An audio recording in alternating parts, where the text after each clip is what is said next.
Hello students, welcome to Stenobuddies. The dictation will start in 5 seconds.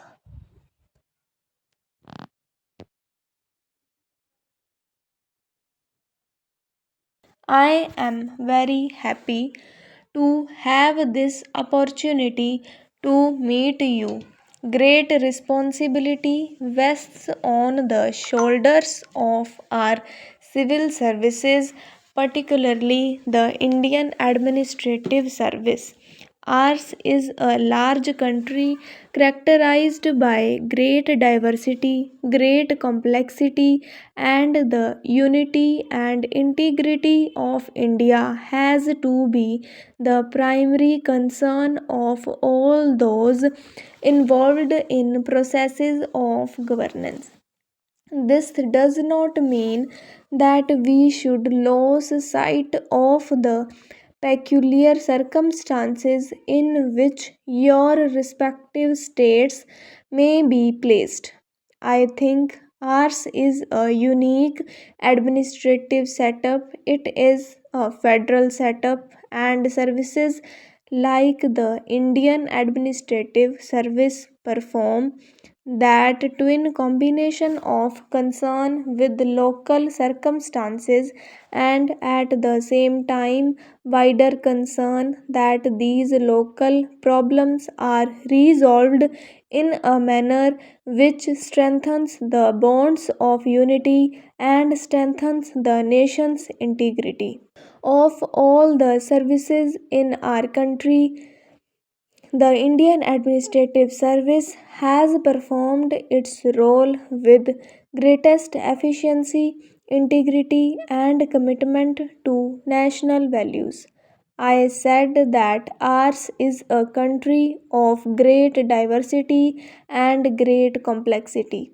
We have in our country religions, all the great religions represented in our society. We have also large number of groups of people who are underprivileged and who have been discriminated against for centuries. And when the constitution of India was being drawn up, the founding fathers of our republic took it upon themselves to make up for those centuries of inequity by giving them a privileged position when it comes to admission to civil services are concerned, when it comes to giving them a share in processes of governance through participation in the state legislatures and parliament. It is therefore very essential that our civil servants should be aware of the extreme complexity of managing an entire country of India's diversity. I would therefore urge all of you that though you must specialize in acquiring a deep understanding of the problem faced by your respective states, you must also dwell deep into the whole process of nation building in a country of India's size, India's diversity, and India's complexity.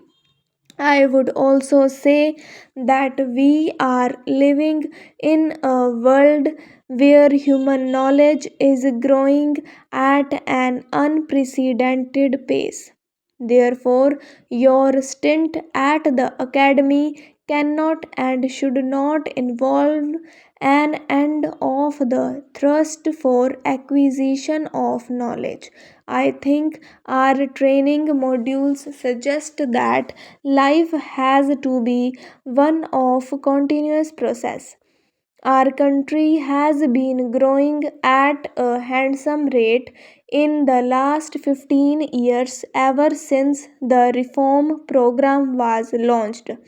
Our growth rate has averaged above 6 to 6.5% in recent years. We have improved upon that performance Our growth rate is now around 7.5 to 8%, and we can increase this growth rate, and we need that growth because it is only in a rapidly expanding economy that we can find meaningful solutions to the problems of acute poverty, deprivation, which still characterizes many parts of our country.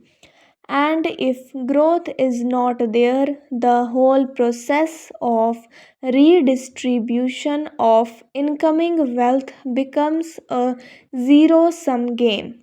And when social processes become zero sum games, they give rise to great degree of anger, frustration, and therefore we need this vibrant growth to provide the wherewithal in which redistributing processes can become a positive sum game and not a zero sum game. And therefore understanding of the process of growth, particularly paying attention to the need of rural development, paying particular attention to the delivery of basic social services such as health, education, or the management to the municipal and panchayati raj institutions. All these are integral to our understanding of the processes of growth, processes of change, and I sincerely hope that you will take permanent interest in all these processes of nation building. When I look at the civil servants in the British time, there is one thing which strikes me. Many of them, although they came to our country from far away distant land, many of them spent lot of time in understanding the sociology and economics of how India's rural dynamic works. I think of late, probably because people don't stay in jobs long enough.